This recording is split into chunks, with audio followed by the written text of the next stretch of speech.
Bismillahirrahmanirrahim. Assalamualaikum warahmatullahi wabarakatuh. Perkenalkan, nama saya Roni, salah satu mahasiswi di ITN Kendari, Prodi Manajemen Bisnis Syariah. Dengan ini saya akan membuat video pembelajaran guna memenuhi proyek UAS mata kuliah pengantar akuntansi. Dalam beberapa menit ke depan, teman-teman diharapkan fokus dan mendengarkan pemaparan dari saya. Dan jika ada materi yang kurang dipahami, teman-teman bisa menanyakannya di kolom komentar. Thank you for watching. Kita memahami memiliki materi ini, kita harus mengetahui terlebih dahulu materi ini memahami materi pengantar akuntansi. Jadi pengantar akuntansi merupakan konsep dasar, merupakan pendahuluan untuk memahami konsep dasar akuntansi yang sangat dibutuhkan dalam perumusan laporan keuangan. Akuntansi menjadi fondasi bagi suatu perusahaan untuk melancarkan atau melangsungkan bisnisnya. Dengan memahami mata kuliah pengantar akuntansi, diharapkan bisa menjadi bekal kita untuk memahami konsep dasar akuntansi yang sangat dibutuhkan bagi setiap perusahaan, apalagi jika kita ingin menjadi seorang manajer. Kita melangkah pada materi yang pertama, sejarah SOX, AJT, dan pengambilan internal. Jadi Sarbanes Oxley AJT merupakan undang-undang yang dirumuskan oleh Amerika Serikat pada tanggal 30 Juli tahun 2002 sebagai respon terhadap skandal besar yang melibatkan berbagai perusahaan besar di Amerika Serikat seperti Enron, WorldCom, dan Tyrone. Sebagai pendiri, Sarbanes Oxley memiliki tujuan tersendiri. Adapun tujuan yang pertama yaitu untuk melindungi para pemegang saham di suatu perusahaan publik dengan memastikan kekuatan laporan keuangan perusahaan tersebut. Tujuan kedua yaitu SOX bertujuan untuk mencegah kegagalan akuntansi yang menyebabkan hilangnya kepercayaan masyarakat pasar sekuritas. SOX ini diambil dari sponsor yaitu Paul S. Sarbanes dan Michael Oxley. Ketua pendamping dari pendirian Sarbanes Oxley tadi yaitu yang pertama yaitu peningkatan pengawasan internal. Dengan adanya perumusan undang-undang tadi, perusahaan itu yang meningkatkan pengawasan internal agar tidak terjadi kembali penipuan yang bisa menjadi bumerang bagi perusahaan. Yang kedua yaitu perubahan pendidikan akuntansi. Yang ketiga, peningkatan biaya operasional karyawan. Yang ketiga itu pengendalian internal. Pengendalian internal adalah sistem yang dirancang oleh manajemen sebuah organisasi atau sebuah perusahaan untuk memberikan keyakinan bahwa tujuan operasional, laporan keuangan, dan kepatuhan terhadap perusahaan telah dicapai. Pengendalian internal juga berkaitan erat dengan kas. Kas merupakan harta kekayaan berupa uang tunai yang dapat digunakan sebagai alat pembayaran yang sah. Adapun jenis kas yaitu kas besar, kas kecil, dan kas besar. Kas kecil merupakan dana yang digunakan untuk pengeluaran sehari-hari yang biasanya bernilai relatif kecil. Adapun dana besar yaitu kas besar yaitu akun kas utama atau akun kas utama yang digunakan untuk transaksi uang jumlah besar, di mana pengeluaran dalam transaksi ini harus jauh lebih ketat untuk dikontrol. Sehingga dari pengendalian internal kas tadi muncul pengendalian internal kas. Pengendalian internal kas penting dilakukan karena kas merupakan kooperativa, di mana yang sangat aktif, di mana setiap transaksi sangat mempengaruhi aktiva ini. Beberapa strategi untuk melindungi kas antara lain itu memisahkan tugas karyawan. Tujuan dari memisahkan tugas karyawan tersebut yaitu untuk meminimalkan terjadinya kesalahan dan penipuan, serta untuk mencegah satu orang memiliki kekuasaan terhadap wewenang yang berlebihan. Cara yang kedua itu menetapkan tugas khusus bagi karyawan. Tujuannya yaitu setiap karyawan pasti memiliki kemampuan dan keterampilan berbeda-beda. Nah, misalnya setiap karyawan itu diharapkan bisa meningkatkan produktivitas mereka serta mereka meningkatkan motivasinya dalam bekerja. Dan mengawasi penugasan pekerjaan karyawan. Yang keempat, menggunakan perangkat mekanis. Dan yang kelima, melakukan dokumentasi dan penjagaan yang baik agar tidak terjadi kembali kesalahan sebuah pelaporan keuangan. Kedua besar selanjutnya yang kedua, akuntansi piutang. Kita harus mengetahui itu piutang. Jadi piutang adalah tagihan penjualan kepada pembeli sebagai transaksi penjualan yang telah disepakati secara kredit. Nah, jadi maksudnya ketika perusahaan memberi piutang kepada perusahaan, jadi perusahaan itu yang memiliki piutang dagang kepada perusahaan tersebut. Adapun jenis-jenis piutang yang pertama itu piutang usaha, meliputi akuntan yang meliputi piutang yang muncul karena ada penjualan produk atau penyerahan jasa yang melakukan jarak kredit. Yang kedua, usul tagih.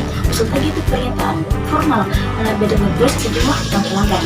Dan yang ketiga itu piutang liar. Piutang liar meliputi seperti piutang pajak, piutang bunga, dan masih banyak piutang lain. Baik, yang ketiga itu akuntansi atas piutang. Kenapa akuntansi atas piutang? Kita berdasarkan pada standar akuntansi keuangan. Dalam transaksi berjalan biasanya terdapat syarat jual beli yang menunjukkan unsur penjualan kredit. Sebagai contoh 3/10 dan N/10. 3/10 maksudnya adalah penjual atau para pelanggan yang melakukan piutang dia mendapatkan diskon sebesar 3% ketika dia melakukan pembayaran dalam waktu 10 hari. Dan 10 maksudnya adalah pembayaran harus dilakukan paling lambat 30 hari setelah transaksi atau pada akhir. Akuntansi piutang bisa dilihat di sini. Inilah contoh.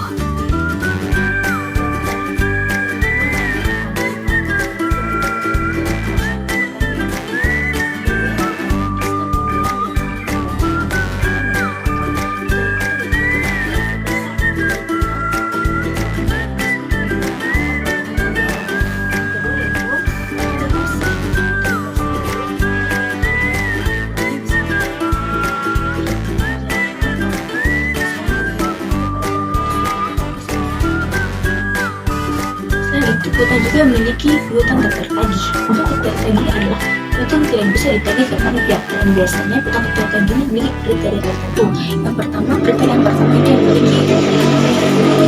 memiliki usia tertentu. Maksudnya itu piutang itu adalah lama sekali sudah tidak dibayar oleh perusahaan sehingga piutang tidak bisa lagi ditagih. Yang kedua yaitu penagihan telah dilakukan melebihi batas penggolongannya. Yaitu penagihan utang telah dilakukan selama 1 periode lebih, namun perusahaan yang berutang tadi tetap tidak melunasi piutangnya sehingga perusahaan piutang tadi tidak lagi bisa ditagih. Yang ketiga, kreditur mengalami kebangkrutan. Kreditur atau orang yang berkeutang. Jadi orang yang melakukan piutang kepada perusahaan, jadi ketika perusahaan itu bangkrut, jadi dia tidak memiliki lagi kewajiban untuk melunasi piutangnya. Yang keempat, debitur dipastikan gagal bayar karena kejadian tertentu. Debitur atau orang yang melakukan piutang, orang yang diberi utang, bisa saja dia gagal bayar karena kejadian tertentu, misalnya perusahaan bangkrut atau gulung tikar. Adapun taksiran piutang tak tertagih karena piutang itu tidak bisa ditagih sehingga taksiran untuk meminimalisir kerugian terjadi. Taksiran piutang tertagih dilakukan melalui dua pendekatan. Yang pertama, pendekatan neraca, dan yang kedua pendekatan laba rugi. Mengapa menggunakan dua pendekatan ini? Melakukan pendekatan neraca karena neraca menggambarkan posisi keuangan perusahaan pada suatu titik waktu. Dengan menganalisis umur piutang, perusahaan dapat menaksir besarnya pengisian piutang tertagih dari masing-masing kelompok piutang. Yang kedua, pendekatan laba rugi. Piutang tertagih dicatat pada setiap laporan laba rugi dikurangkan dari piutang usaha untuk menyajikan laporan keuangan yang lebih akurat pada suatu perusahaan. Baik, kita masuk ke materi yang ketiga yaitu pengertian dan tujuan akuntansi.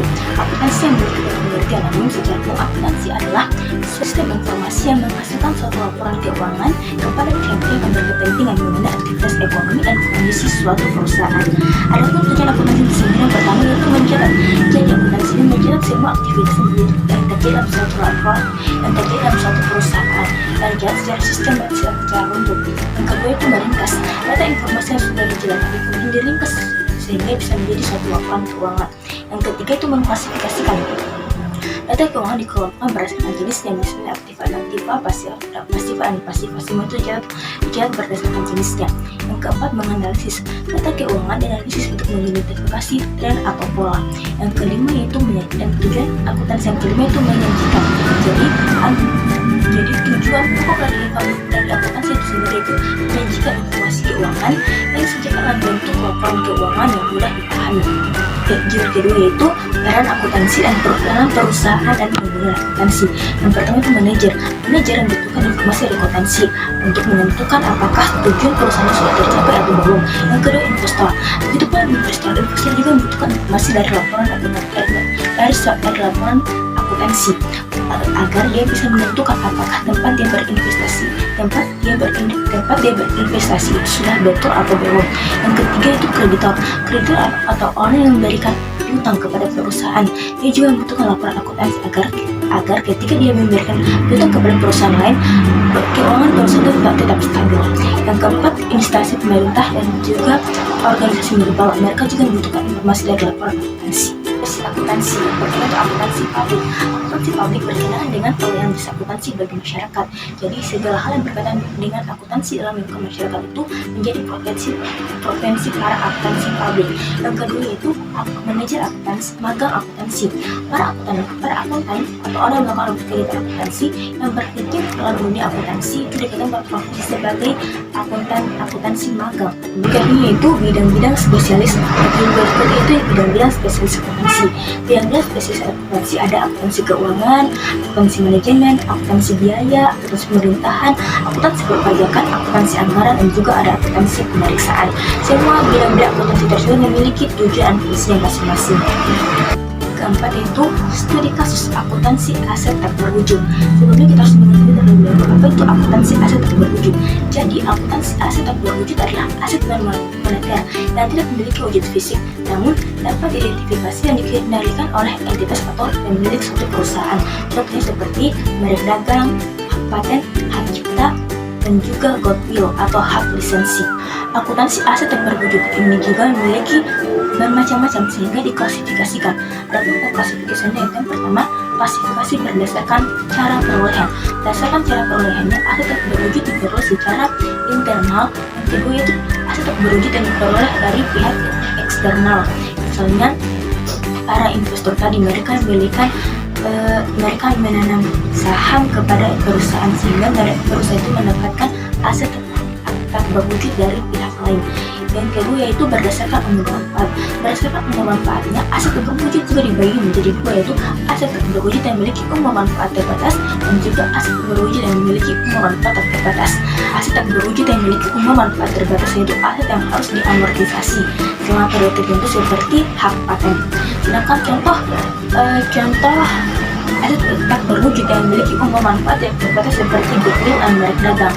Nah, kedua aset ini diharapkan yang bisa menjadi aset bagi perusahaan agar mereka bisa tetap mempertahankan eksistensi mereka. Yang ketiga itu berdasarkan kemampuan identifikasinya. Berdasarkan kemampuan identifikasi, aset tak berwujud juga dibagi menjadi dua, yaitu aset tak berwujud yang dapat identifikasi seperti hak paten, hak cipta, dan hak lisensi. Identifikasi karena aset-aset ini dapat diketahui melalui berbagai cara tertentu. Yang kedua itu aset tak berwujud yang dapat diidentifikasi seperti biasanya aset tak berwujud yang dapat diidentifikasi ini muncul dari akuisisi perusahaan. Nah, aset tak berwujud juga ini dapat diukur. Jadi pengukuran aset berwujud itu ada pengukuran awal. Jadi pengukuran awal diukur berdasarkan biaya perolehannya serta biaya lain yang berkaitan langsung dengan aset tak berwujud. Setelah pengakuan diakur, aset berwujud dapat diukur dengan dua cara, yaitu model biaya dan kedua model evaluasi. Ketiga ada amortisasi. Jadi amortisasi adalah proses mengalokasikan biaya aset berwujud secara sistematis selama umur manfaat aset tersebut. Seperti tadi contohnya aset berwujud yang memiliki umur manfaat terbatas itu mereka mengalami amortisasi. Yang keempat yaitu pengujian penurunan nilai. Mengukur aset tak berwujud yang keempat yaitu melalui pengujian penurunan nilai. Aset tak berwujud harus diuji dengan penurunan nilai secara berkala untuk memastikan bahwa nilai tercatatnya tidak melebihi dari nilai-nilai tertuliskan. Ada juga pelaporan. Jadi pelaporan akuntansi aset tak berwujud. Aspek-aspek penting yang perlu diperhatikan dalam pelaporan aset tak berwujud yang pertama yaitu informasi yang diungkapkan dalam laporan keuangan. Informasi ini harus memuat deskripsi aset tak berwujud, pengukuran dan amortisasi, nilai tercatat aset. Yang keempat pengujian tercatat aset. Aspek yang harus diperhatikan dalam pelaporan akuntansi aset tak berwujud itu pelaporan manajemen. Pelaporan manajemen ini harus mendeskripsikan strategi pengelolaan aset tak berwujud. Yang kedua yaitu dampak aset tak berwujud pada kinerja perusahaan. Oke teman-teman, kita melangkah ke materi selanjutnya, itu liabilitas. Jadi kita harus mengetahui apa itu liabilitas. Liabilitas adalah sebuah kewajiban yang harus dibayar oleh suatu perusahaan pada perusahaan lain yang bersangkutan dengan cara mengeluarkan sejumlah dana atau sumber daya ekonomi pada perusahaan tersebut. Liabilitas juga memiliki jenis liabilitas jenis pertama itu liabilitas jangka pendek, merupakan kewajiban perusahaan yang harus dibayar dalam jangka waktu singkat, misalnya utang usaha, utang pajak penghasilan, juga utang pajak. Yang kedua yaitu liabilitas jangka panjang, merupakan kewajiban perusahaan yang biasanya dibayar bisa melebihi jangka waktu yang memiliki jangka waktu yang lebih lama. Yang ketiga itu liabilitas kontingensi, merupakan jenis kewajiban perusahaan yang muncul karena kejadian tertentu, misalnya seperti garansi itu muncul karena beberapa kejadian yang tidak dapat diprediksi. Yang kedua itu pengakuan dan pengukuran liabilitas.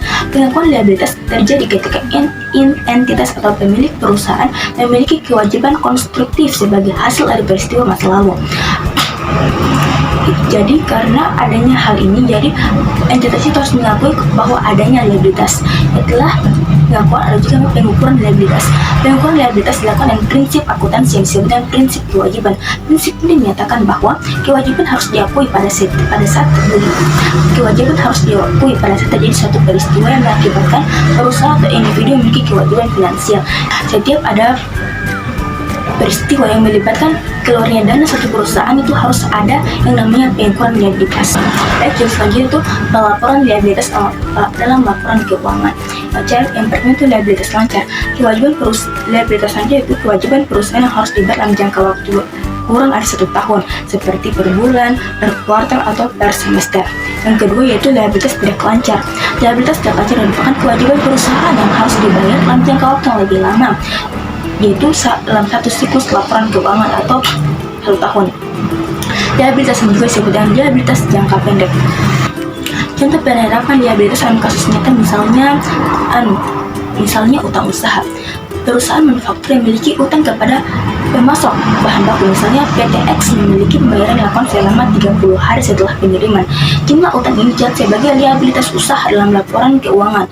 Masuk pada judul dasar negara yaitu akuntansi penggajian yang menggunakan register gaji.